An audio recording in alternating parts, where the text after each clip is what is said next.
Les médias occidentaux traditionnels se sont vivement insurgés contre les attaques massives menées par l'armée russe en Ukraine. Ils s'inquiètent également des fronts de Sumy et de Dnipropetrovsk. Que se passe-t-il exactement sur le champ de bataille en ce moment? Et à quoi peut-on s'attendre?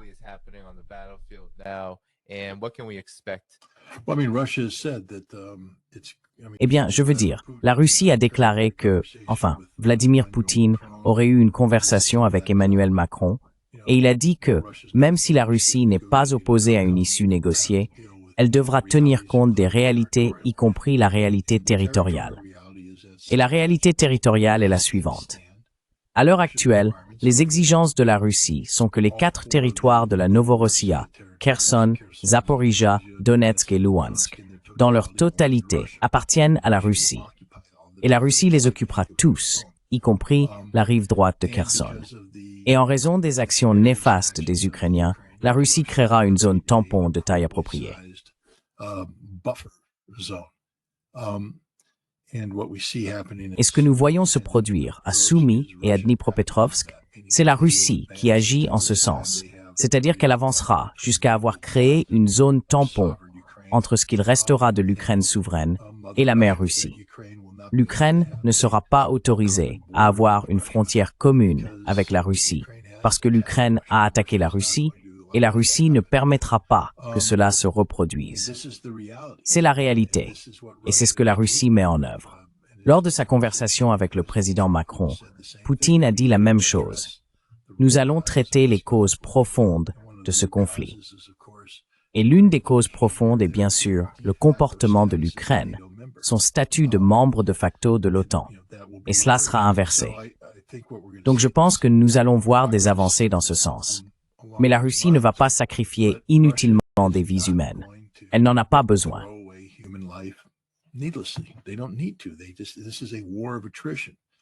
C'est une guerre d'usure. Garland et moi avons eu cette conversation à plusieurs reprises, et je vais simplement le redire.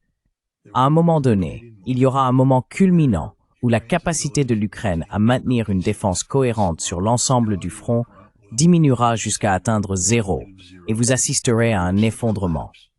Et cet effondrement sera spectaculaire. Je continue de penser que la Russie a le potentiel de provoquer cet effondrement cet été. L'Ukraine a fait preuve d'une résilience remarquable au fil des années. Et vous savez, si la Russie n'est pas prête à mettre... Vous savez, plus vous êtes agressif, plus vous subissez de pertes.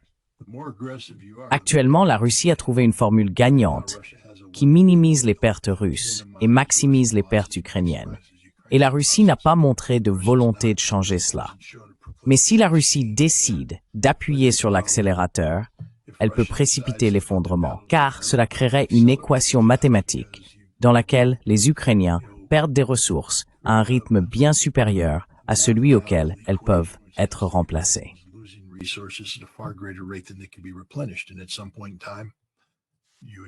Et à un certain moment, on atteint l'effondrement. Mais c'est une décision politique qui doit être prise, car pour y parvenir, pour appuyer à fond sur l'accélérateur, on va augmenter les pertes russes à un moment où je pense que le gouvernement russe ne veut pas modifier le soutien du peuple russe. Actuellement, les Russes se sont endurcis face à la réalité de ce conflit, y compris les frappes de drones ukrainiens en plein cœur de la Russie. Mais ils ont aussi trouvé un équilibre concernant le niveau de perte sur le champ de bataille de Demai, qui peut être accepté. Il faut comprendre que les pertes russes sont supérieures à celles que nous avons subies au Vietnam.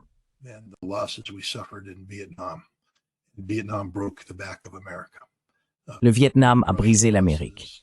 Les pertes russes sont encore plus importantes que cela. Elles surviennent à une fréquence plus élevée qu'au Vietnam. Donc le peuple russe doit encaisser de vraies pertes sur le champ de bataille. Et je ne pense pas que Vladimir Poutine veuille modifier cet équilibre en faisant subir encore plus de pertes à la population russe. Surtout lorsqu'il dispose d'une stratégie gagnante et d'un électorat qui le soutient dans cette guerre. Je pense que les Russes vont simplement continuer comme d'habitude, par petits groupes, jusqu'à l'effondrement des Ukrainiens. Et cela pourrait arriver cette année, l'année prochaine, ou quand cela arrivera. Mais cela arrivera.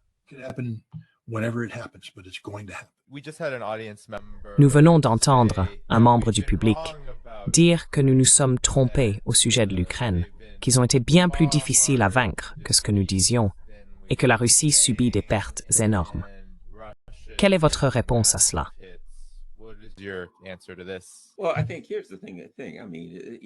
Eh bien, je pense que c'est ça le point.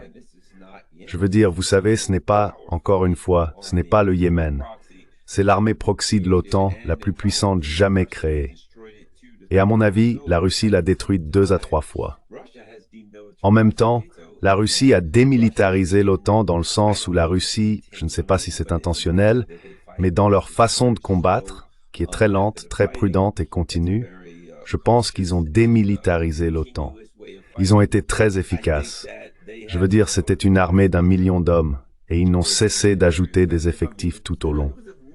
Donc ne faisons pas semblant de croire que cela allait être une promenade de santé pour qui que ce soit, pour la Russie, etc.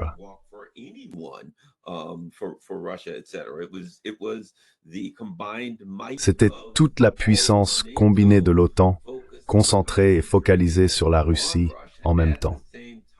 Il y a eu une attaque sur tous les fronts. Ajoutez les attaques terroristes. Il faut aussi inclure les attaques économiques, les efforts diplomatiques, essayer de faire en sorte que les gens arrêtent d'acheter des produits russes. C'était donc une guerre totale contre la Russie. Et j'irais même jusqu'à dire que, compte tenu de l'ampleur de cette attaque contre la Russie, ils s'en sont plutôt bien sortis. Et la manière dont la Russie mène ses combats signifie que, tôt ou tard, il était inévitable qu'ils finissent par gagner. Je ne pense pas que la Russie ait jamais eu un calendrier en se disant « il faut qu'on gagne à telle ou telle date ». C'était plutôt « nous allons faire les choses à notre manière ».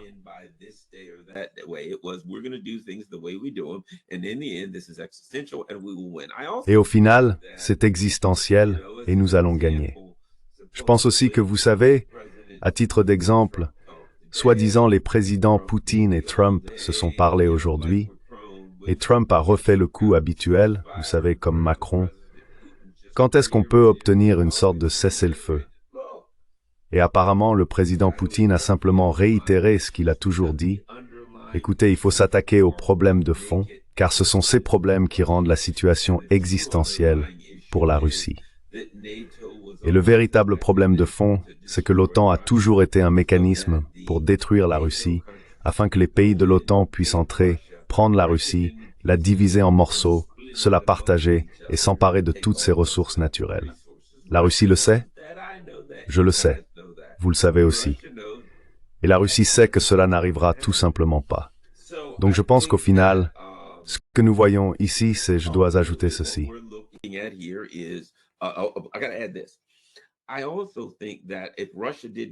Je pense aussi que si la Russie ne savait pas déjà à quoi elle avait affaire, en regardant ce qui s'est passé en Iran, en voyant la complicité, en voyant ce qui a été fait, en utilisant diverses organisations comme l'AIEA, en utilisant des organisations internationales comme outil de l'impérialisme américain, en menant des attaques furtives depuis d'autres pays à l'intérieur du pays, en mentant et en disant que nous négocions un accord, alors qu'en réalité, nous cachions un couteau dans notre dos pour détourner l'attention pendant les négociations et pouvoir attaquer. Toutes ces choses, je pense, ont encore plus convaincu la Russie qu'elle doit tenir bon. Ils doivent faire ce qu'ils savent devoir faire. Et je pense qu'il faut surveiller le fait que la Russie répète sans cesse « Nous devons traiter les problèmes de fond ». Car les problèmes occupent même de problèmes monétaires.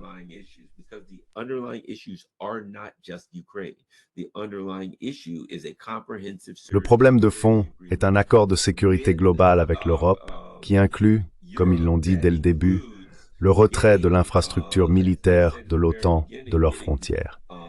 Et je pense qu'au fur et à mesure que cela continue, ils vont à un moment donné remettre sur la table les points qu'ils avaient évoqués en décembre 2021, à savoir, il faut traiter la question de l'OTAN à notre frontière et de l'expansion de l'OTAN. Ils voudront en discuter, et l'Ukraine n'est pas la seule chose qui soit existentielle pour la Russie. Ce débat reviendra. Je pense aussi ceci. Je ne serais pas surpris que, à un moment donné, on voit émerger une alliance militaire Russie-Chine-Iran d'une manière ou d'une autre. Avant, je pensais que ce n'était probablement pas le cas. Mais certaines choses que j'entends me laissent croire que non seulement cela arrivera, mais qu'en plus, pour faire taire les extrémistes, les têtes brûlées, comme on les appelle à Washington, ils devront le faire. Donc mon intuition, qui pourrait être erronée, est que ça pourrait aussi arriver à un moment donné.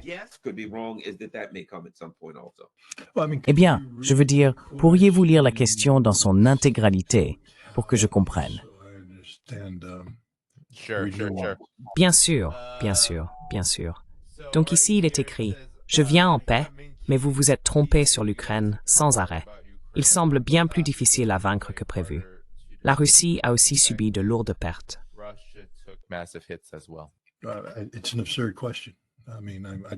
C'est une question absurde.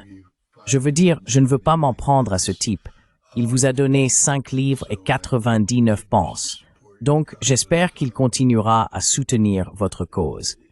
Mais il est clair que vous êtes quelqu'un qui n'a rien écouté de ce que j'ai dit, ni de ce que Garland a dit. Si à un moment donné, vous avez pensé que nous avions dit que l'Ukraine allait s'effondrer comme un château de cartes, surtout après les phases initiales de la guerre, je pense que tout le monde croyait que la Russie allait arriver et déclarer la guerre à l'Ukraine.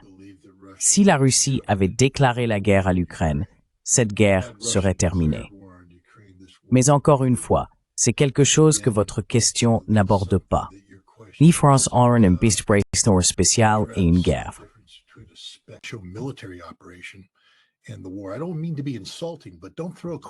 Je ne veux pas être insultant, mais ne pose pas de questions si tu n'as pas fait tes foutues recherches. Personne ne pensait que ça allait être une opération militaire spéciale. Ce terme n'existait pas quand ce conflit a commencé. Tout le monde pensait que c'était une guerre, y compris le président des chefs d'état-major interarmés et le directeur de la CIA, sauf ceux qui savaient ce qui se passait, les gens de l'opération militaire spéciale. Eux comprenaient que ce n'était pas une guerre, c'était autre chose. Et il a fallu un certain temps aux Occidentaux pour s'y adapter. Il faut ajuster son cadre d'analyse, ce que j'ai fait. Et une fois que c'est fait, on se rend compte que la Russie n'a pas pour objectif la destruction physique de l'Ukraine.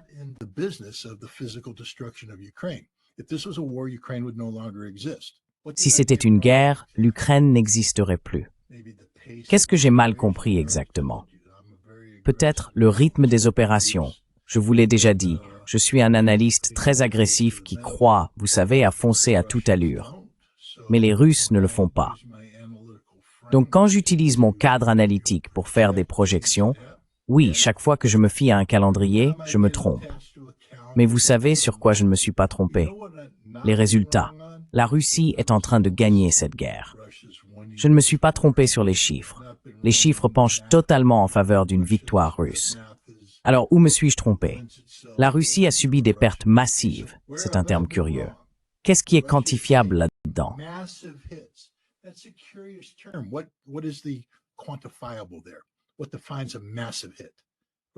Qu'est-ce qui définit un succès massif?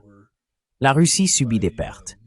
Mais vous savez que la Russie affronte un proxy de l'OTAN, une armée de 700 000 à 900 000 hommes, formée selon les standards de l'OTAN, équipée du meilleur matériel que l'OTAN possède, dotée d'un système de défense aérienne supérieur à tout ce que l'OTAN a installé. Et la Russie l'emporte haut la main. Personne ne parle de la campagne russe de suppression des défenses aériennes ennemies qui a commencé à l'automne 2022, pour arriver à la situation actuelle, où la Russie a littéralement neutralisé la totalité de la capacité de défense aérienne de l'OTAN, dépouillant l'OTAN de ses moyens. Et maintenant, il pilonne simplement l'Ukraine. Incroyable.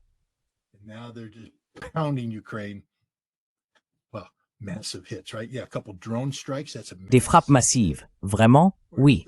Quelques frappes de drones. C'est ça, une frappe massive. Où est la frappe massive dont tu parles? C'est la guerre. Le simple fait que les Ukrainiens soient capables de prendre cette technologie, de l'appliquer sur le champ de bataille et d'infliger des pertes à la Russie, c'est ce qui se passe dans une zone de conflit de haute intensité.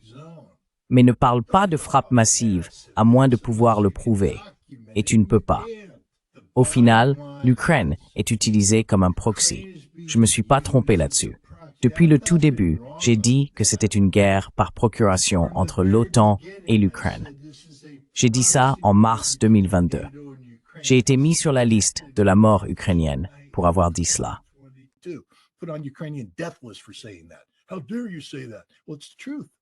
Comment osez-vous dire ça? Eh bien, c'est la vérité.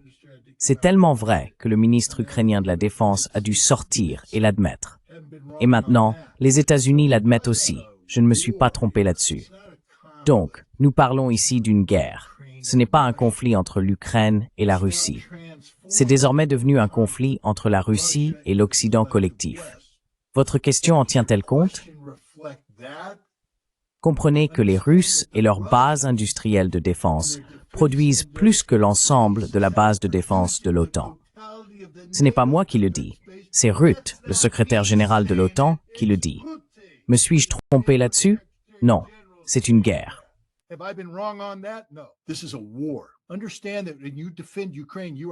Comprenez que lorsque vous défendez l'Ukraine, vous défendez de véritables nazis. De véritables nazis, pas des nazis hypothétiques, mais de véritables nazis, les pires personnes au monde. Des nationalistes ukrainiens qui considèrent toute personne n'étant pas nationaliste ukrainienne comme sous-humaine. Sous-humaine. Vous êtes sous-humain, la personne qui a envoyé cette question. Ce sont des êtres humains horribles. Des êtres humains horribles. Et le gouvernement ukrainien adopte leur idéologie sans réserve, sans la moindre gêne. Et nous, en Occident, soutenons cela, ce qui signifie que nous sommes complices des crimes commis par les Ukrainiens. Et j'ai une conviction profonde. Le moment approche, et souvenez-vous, je le répète depuis le début, le moment viendra où les Ukrainiens ne seront plus en colère contre les Russes.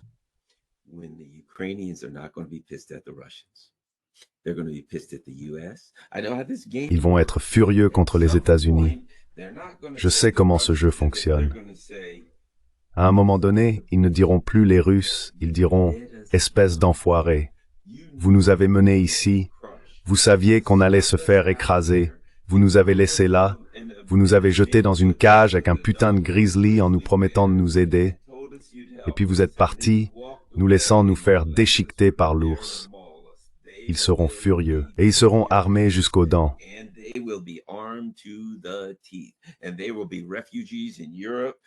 Et ils seront des réfugiés en Europe. Et partout en Europe, armés jusqu'aux dents, ils voudront se venger une fois que tout cela sera terminé. Ils vont accuser l'OTAN, ils vont accuser l'Occident, ils vont accuser les États-Unis. Et voici le problème. Ils auront raison. Il y a donc une forte possibilité qu'il y ait une guerre civile interne avec différentes factions qui s'affrontent en Ukraine.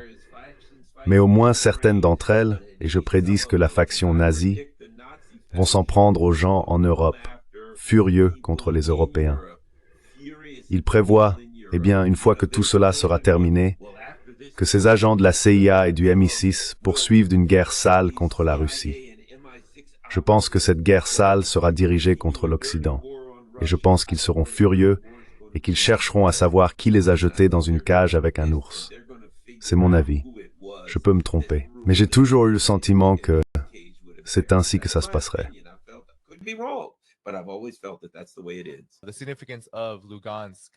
L'importance de Luhansk. Vous savez, nous n'en avons pas encore parlé dans l'émission. Mais étant donné que Poutine évoque souvent les causes profondes, Luhansk et Donetsk ont joué un rôle majeur dans la prolifération et le déclenchement initial de ce conflit.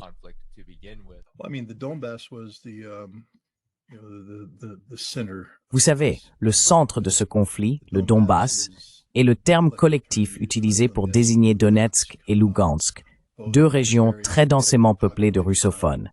Des personnes qui, même si elles étaient techniquement citoyennes ukrainiennes, s'identifiaient davantage à la Russie qu'à l'Ukraine. Et ce sont ces personnes-là qui, lorsque le coup d'État soutenu par la CIA a permis aux nationalistes ukrainiens de prendre le pouvoir, ont immédiatement déclaré la guerre à l'ethnie russe, les ont traités d'orques, ont déclaré la guerre à l'Église orthodoxe russe, à la langue russe, à l'histoire russe, à la culture russe. cherchant en fait un génocide ethnique, et sont ensuite passés à l'acte.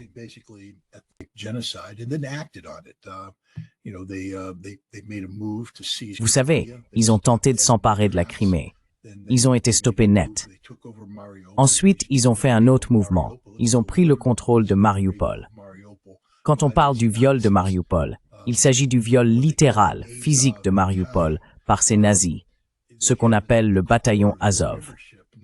Au cœur de leurs membres, il ne s'agit pas d'Ukrainiens de l'Ouest, mais de personnes de Kharkov, des hooligans de football qui ont adhéré à cette idéologie nazie. Ils sont venus à Mariupol, ont physiquement occupé la ville, puis ont violé les femmes de Mariupol, chassé les Russes, emprisonné les Russes et terrorisé les Russes, tout en construisant ce véritable édifice nazi.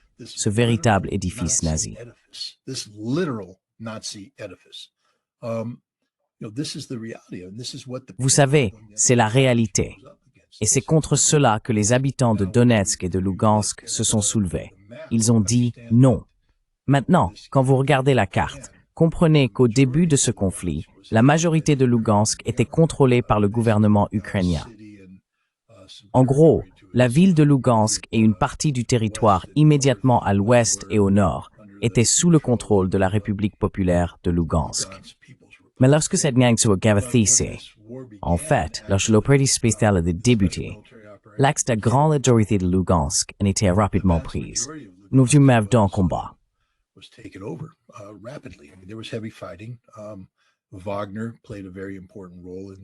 Wagner a joué un rôle très important dans tout cela.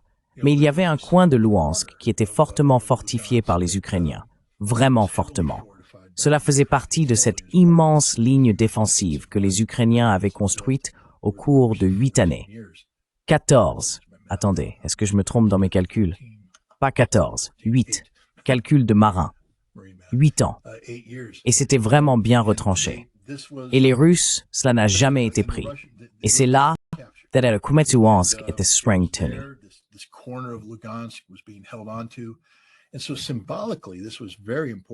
Ainsi, symboliquement, cela a été très important pour la Russie et Luhansk, mais aussi pour Donetsk, Kherson et Zaporizhia. Pour eux, vous savez, expulser le gouvernement ukrainien de Luhansk. Luhansk est désormais considéré comme faisant partie de la mère patrie russe. Mais pour vous montrer la réalité à laquelle ils sont confrontés, rien qu'aujourd'hui, je crois que le maire de la ville de Luhansk a été assassiné par des nationalistes ukrainiens.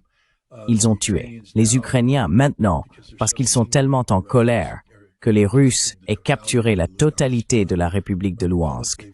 Attaque. Ils utilisent des missiles HIMARS et d'autres missiles pour attaquer des civils russes pour poursuivre leur terrorisme.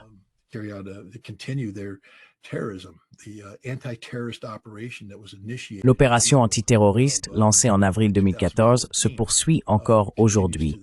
Le gouvernement ukrainien considérant les citoyens de Lugansk et de Donetsk comme des terroristes. Par conséquent, de leur point de vue, il n'y a pas de civils.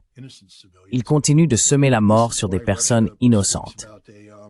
C'est pourquoi la Russie évoque la nécessité d'une zone tampon pour protéger les citoyens russes de ces actions criminelles. Mais c'est aussi décourageant, car désormais, les habitants de Donetsk savent qu'ils seront les prochains. Et après Donetsk, ce seront les habitants de Zaporizhia, puis ceux de Kherson.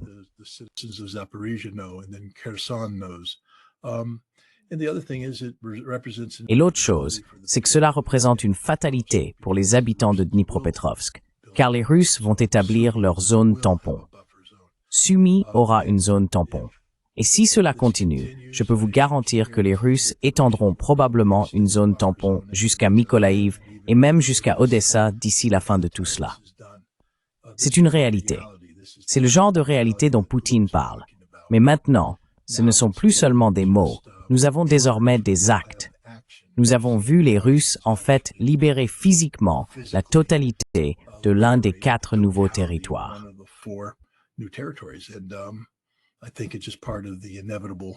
Je pense que cela fait simplement partie de l'inévitable, vous savez, de l'avancée dans laquelle la Russie s'est engagée. Est-ce qu'on considère cela, une fois tout terminé, comme l'une des plus grandes erreurs de la politique étrangère de, je suppose qu'on pourrait l'appeler, l'Occident collectif réuni? comme dirait notre ami André Martineau. Pour ma part, oui. Je vois cela comme une énorme erreur. Regardons les... Let's look at the regime change strategy used by the United States. La stratégie de changement de régime a été utilisée par les États-Unis avec un grand succès contre l'Irak, un grand succès contre la Syrie et un succès contre la Libye. Ils essaient de l'appliquer aujourd'hui en Iran, mais je pense que l'Iran et la Russie ont quelque chose de différent. Quelles sont les faiblesses de la Russie?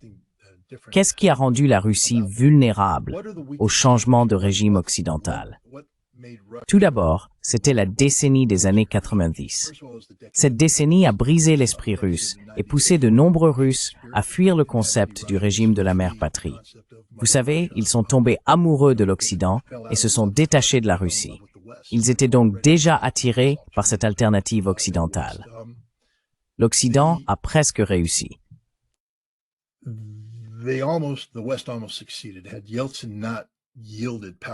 Si Eltsine n'avait pas cédé le pouvoir à Poutine au moment où il l'a fait, s'il avait essayé de s'accrocher au pouvoir 6 mois de plus, vous auriez assisté à l'effondrement total de la Russie immédiatement, et les objectifs et buts occidentaux auraient été atteints. La Russie se serait fragmentée en ses parties constitutives, et en pratique, la Fédération de Russie n'existerait pas telle qu'elle existe aujourd'hui. Mais Poutine a inversé cette tendance. Et il y a eu du ressentiment depuis lors. Pourtant, même s'il a inversé la situation, Poutine a mené un combat difficile dès le début. D'abord, il luttait contre les oligarques occidentaux qui contrôlaient totalement l'économie russe. Et Poutine a dû pactiser avec le diable. Il l'a reconnu.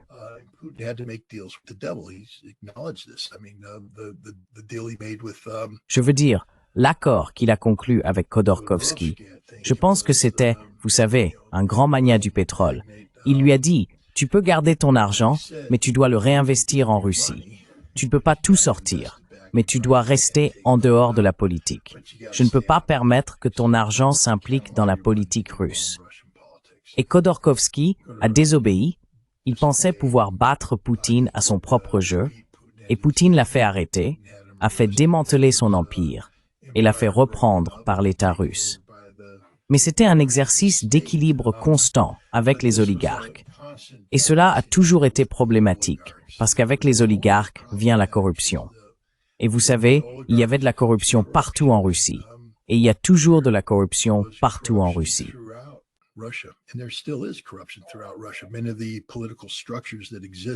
Beaucoup des structures politiques qui existent dans les provinces sont un produit des années 90. Elles sont un héritage des années 90. Poutine ne les a pas encore éliminées, parce que c'est presque une mission impossible dans des circonstances normales. L'autre chose que Poutine a dû faire, c'était d'essayer de construire un potentiel démocratique russe. Mais cela était presque impossible. Nous le savons, parce que en 1995, le chargé d'affaires de l'ambassade des États-Unis à Moscou, M. Mary, je crois que c'était son nom de famille, a rédigé ce que l'on appelle probablement aujourd'hui le télégramme long moderne, l'équivalent contemporain du télégramme long de George Kennan de George 46, qui a lancé ce qui allait devenir la politique de l'endiguement pendant la guerre froide.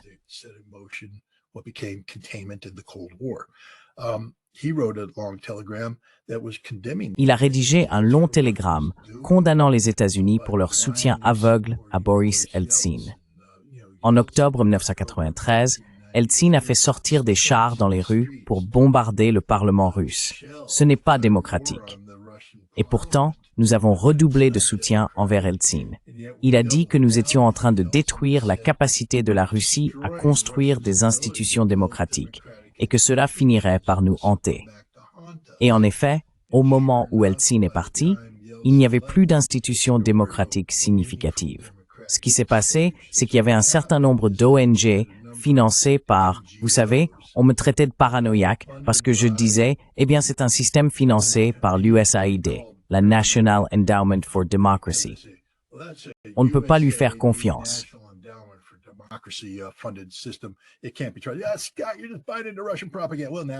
Oui, Scott, tu te laisses simplement avoir par la propagande russe. Eh bien maintenant, on sait que c'est littéralement un changement de régime orchestré par le département d'État. Mais tu sais, ces systèmes existaient. Donc, chaque fois que Poutine essayait de construire une base démocratique, l'infrastructure était infiltrée par la CIA. Que penses-tu que Nemtsov était? Que penses-tu que Navalny était?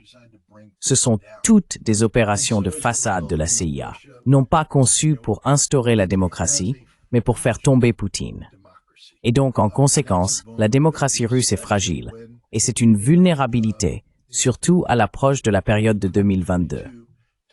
Jusqu'à 30% de la population russe soutenait Poutine uniquement tant qu'il maintenait le statu quo économique, ce qui signifie que Poutine ne pouvait jamais se détacher de l'Occident.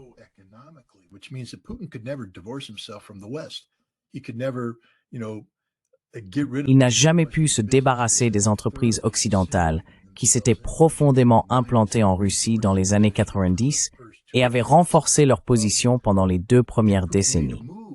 Si Poutine agissait, il remportait les élections avec des scores élevés, entre 50 et 60%. Mais si vous retirez 20%, 30% de soutien, alors Poutine ne gagne plus les élections, il les perd. Ainsi, Poutine avait les mains liées. L'erreur que nous avons commise, si nous voulions vraiment un changement de régime, a été de sortir de ce schéma. Nous aurions dû encourager les investissements occidentaux. Nous aurions dû être plus malins dans notre gestion des ONG. Mais au lieu de cela, nous avons précipité les choses. En 2012, Poutine a expulsé toutes les ONG, les qualifiant, à juste titre, de relais illégaux de gouvernements étrangers. En 2014, nous avons le coup d'État à Kiev, installant un mouvement nationaliste. Et regardez la naïveté de Poutine. Même à ce moment-là, il voulait la paix.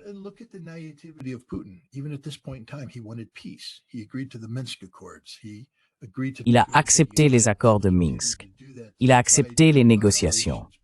Il a continué à le faire, malgré les violations des Ukrainiens, malgré le fait qu'il savait ce que les États-Unis préparaient. Il a suivi cette voie parce qu'il ne voulait pas de guerre. Avec le recul, nous avons commis une énorme erreur, car nous savons maintenant que Poutine n'était pas ce que l'Occident prétendait. Il n'était pas ce maniaque belliciste. C'était un dirigeant confronté à de graves problèmes internes en Russie, qui ne voulait pas de conflit avec l'Occident et était prêt à faire tous les compromis nécessaires pour éviter ce conflit. Mais nous avons forcé la question. Et ce qui s'est passé, c'est qu'en imposant ces sanctions sévères, nous avons libéré Poutine. La première chose qui s'est produite, c'est que les oligarques ont perdu tout leur pouvoir. Poutine a dit « Merci beaucoup, je suis ravi de combler ce vide » et il l'a fait.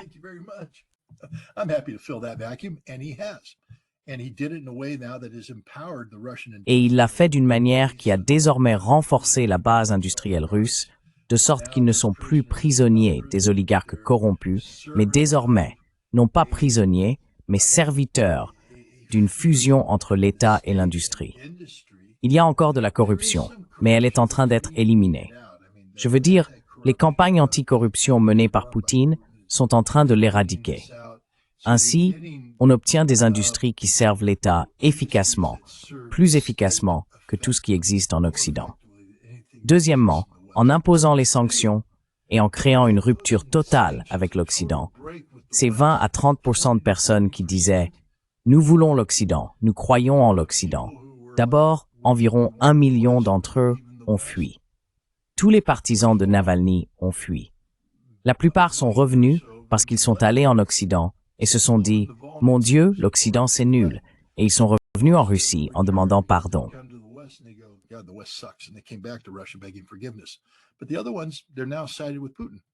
Mais les autres, eux, se rangent désormais du côté de Poutine. Il n'y a absolument aucune opposition politique significative à Vladimir Poutine. Nous avons donc consolidé sa puissance, renforcé leur industrie de défense et permis à leur armée. L'un des grands enseignements de ce conflit a été la mobilisation de 300 000 soldats russes à l'automne 2022. Ce que la Russie a compris à ce moment-là, c'est que la corruption avait même infiltré les centres de mobilisation. Certains centres étaient efficaces et parvenaient à fournir des uniformes et des armes, mais d'autres n'avaient ni uniformes ni armes. Pourquoi? Parce que les commissaires corrompus avaient détourné cet argent à leur profit. Et maintenant, il était temps de le mettre en lumière.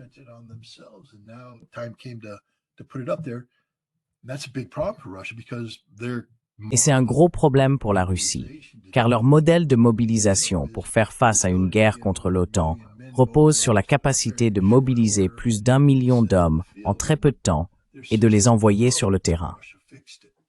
Et leur système était défaillant. La Russie l'a réparé. Ils ont corrigé leur formation. Ils ont corrigé leur éducation. Ils ont tout corrigé. Et ils sont russes. L'armée aujourd'hui est une machine parfaitement réglée, bien huilée, qui fonctionne à plein régime. Est-ce parfait? Rien ne l'est jamais. Mais c'est mieux que tout ce qui existe en Occident. C'est là l'erreur qu'a commise l'Occident, une erreur fondamentale. Aujourd'hui, la Russie s'est redécouverte, elle est retombée amoureuse d'elle-même. Le patriotisme russe est réel, il est sincère, et il n'est pas superficiel. C'est un patriotisme lié à leur religion. La montée de l'Église orthodoxe en Russie est ici très importante.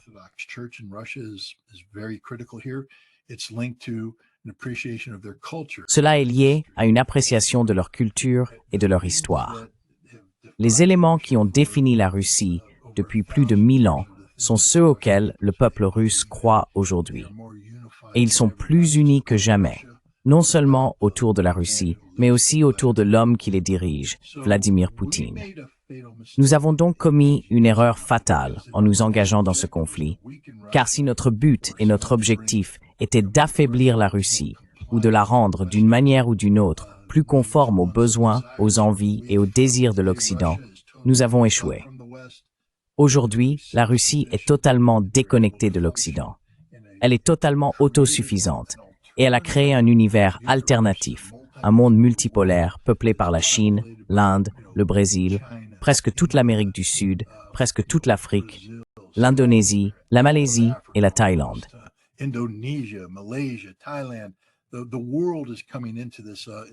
Le monde entre dans cette orbite. Et c'est l'échec massif des États-Unis, pas de la Russie.